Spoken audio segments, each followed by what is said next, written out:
எல்லாருக்கும் வணக்கம். எல்லோரும் கூடியிருக்கோம். ஆனால் இந்த நிகழ்வு வேற ஒரு நிகழ்வு வந்தால் நல்லா இருந்திருக்கும். ஏன்னா நம்ம எல்லாம் நம்ம எல்லோரும் மதிக்கத்தக்க கேப்டன் அவங்கள நம்ம இழந்துட்டோம். அது கண்டிப்பாக யாராலும் செய்ய முடியாத ஒரு இழப்பு அது கண்டிப்பாக. எனக்கு அவரோட எங்கள் கம்பெனியில் நாங்கள் படம் பண்ணலைன்னா பட் அவரோட நான் நெருங்கி பழகிற பல சந்தர்ப்பங்கள் இருக்குது.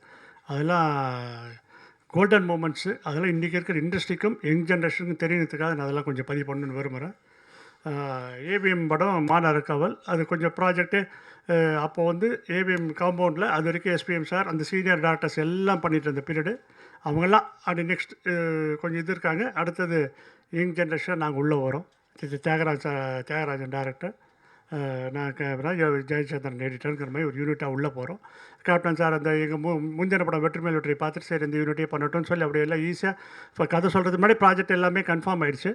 அந்த படம் டெல்லியில் ஷூட்டிங்கு, ஆல்மோஸ்ட் -டிகிரிஸ் மாதிரி ஷூட்டிங். இது ஒரு 30 நாள் ஷெட்யூலில் கிட்டத்தட்ட ஒரு ஆல்மோஸ்ட் ஒரு 10-12 நாள் சரியாக ஷூட் பண்ண முடியல. லொக்கேஷன், பர்மிஷன், க்ரௌடு அந்த மாதிரி இருக்கும். ஸோ பேக்லாக் ஆகிட்டே போகுது.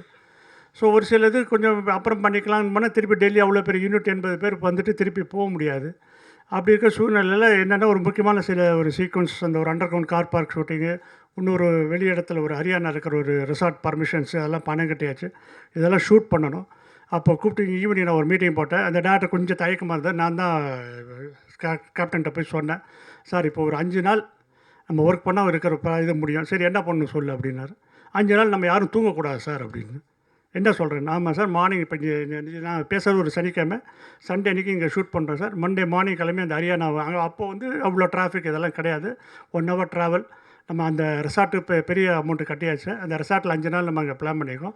அப்படியே night Delhi Palika Bazaar, that's first underground car parking, multi level car parking இந்தியாவில் அப்போ தான். ஏன்னா எப்போ நைட்டு பார்த்தீங்கன்னா ஒரு டெக்கில் 200-300 கார் நிற்கும். அது ப்ரொடக்ஷன்லாம் அசம்பிள் பண்ண முடியாது. ஸோ அதுக்காக அந்த இடத்த நாங்கள் தேர்ந்தெடுத்தோம் ப்ரொடக்ஷன் பார்க்கும்போது. ஸோ என்ன பண்ணலாம், அதான் சார் மார்னிங் அங்கே நம்ம சீன்ஸ் பண்ணுவோம், இங்கே நைட் இங்கே நம்ம ஃபைட் பண்ணிடணும் சார். ஆனந்தர் அவங்க அது ஃபைட்டு. சரி எப்படி பிளான் பண்ணிக்குது? இல்லை சார் பிளானிங் நாங்கள் பண்ணிடுறோம் சார், ஒன்றும் பிரச்சனை இல்லை, நீங்கள் வந்துட்டு பண்ணுங்கள். சரி எப்படி பண்ணியிருக்க சொல்லுன்னு இந்த மாதிரி மார்னிங் அங்கே போகிறோம். அங்கே 5 மணிக்கு 5:30 மணிக்கு முடிப்போம் சார். 6:30 மணிக்கு வருவாங்க. எல்லாம் ரூமுக்கு போய்ட்டு ஃப்ரெஷ்ஷப் பண்ணி திருப்பி நைட்டு 8-9 மணிக்கு அசம்பிள் ஆகும். திருப்பி காலைல 5 மணிக்கு முடிப்போம் சார்.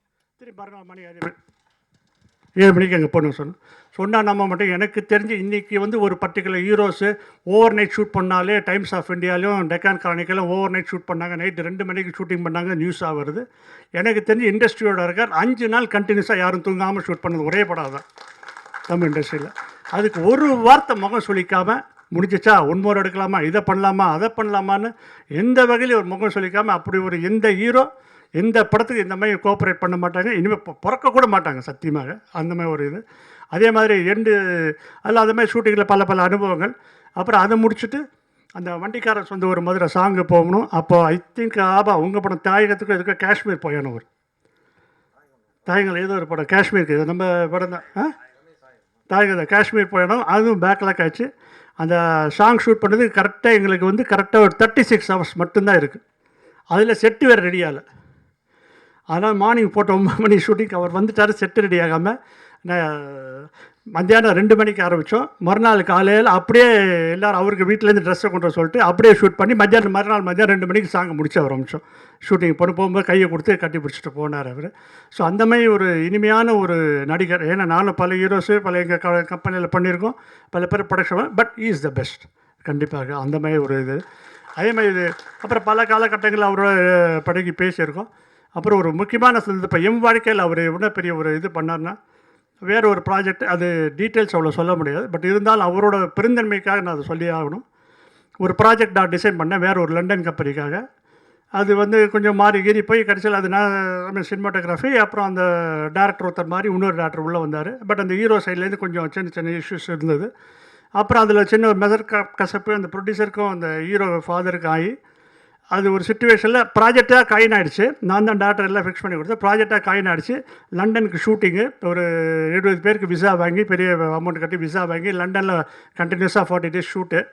கிளம்பும் போது ஒரு 3 நாள் முன்னாடி எனக்கு ஒரு நோட் வந்தது, இந்த மாதிரி இவர் கேமரா இல்லைன்னா அந்த ப்ராஜெக்ட் அங்கே நடக்குங்கிற மாதிரி. அப்போது கேப்டன் நடிகர் சங்க தலைவராக இருந்தார். அவர் காதுக்கு அந்த நியூஸை போச்சு. அவர் நேராக அந்த பர்டிகுலர் ஆட்களை கூப்பிட்டு, சிவாவை பற்றி எனக்கு தெரியும், அவள் எப்படி பிஹேவ் பண்ணுவான்னு தெரியும், அவள் அந்த ப்ராஜெக்ட்டுக்கு என்ன பண்ணியிருக்கான்னு தெரியும்.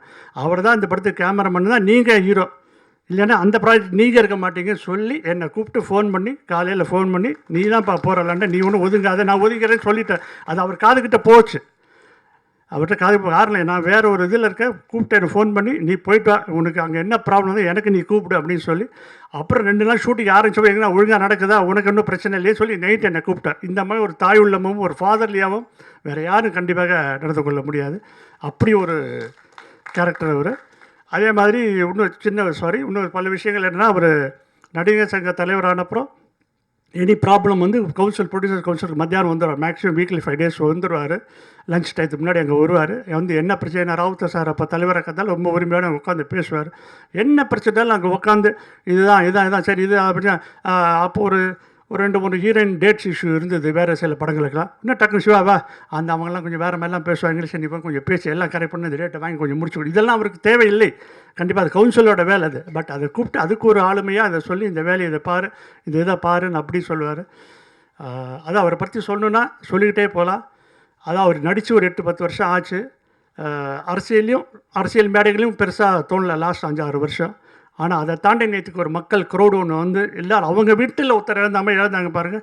அந்த மரியாதை இந்த உலகத்தில் வேறு எவருக்கும் கிடைக்காது. வாழ்க்கை வற்புகள். என்னோடய கடைசி ஆசையாக ஒன்று சொல்லிக்க விரும்புகிறேன், நம்ம இன்ஸ்டியூட் ஸ்டூடெண்ட் சார்பாகவும் முன்னதா சார்பாகவும். அதாவது இந்த இன்ஸ்டியூட்டுக்கு ஒரே விஷயம் என்னென்னா, எங்கள் ஃபேமிலி வந்து ஒரு கன்வென்ஷனல் ஃபிலிம் ப்ரொடக்ஷன். எங்கள் ஃபாதர் 1956 படம் எடுத்திருந்தார். முக்தா சீனிவாசன் சார் அந்த குரூப்பு பின்னா அப்பப்போ இருக்க கரண்ட் டாக்டர் ஸ்ரீது சார் வரைக்கும் எடுத்திருந்தார். ஆனால் அப்போது வந்து எங்கள் பிஸ்னஸில் சர்க்கிள் ஏறப்பட்டோம். அப்போ தான் நான் சினிமாட்டோகிராஃபி 83 முடித்தேன்.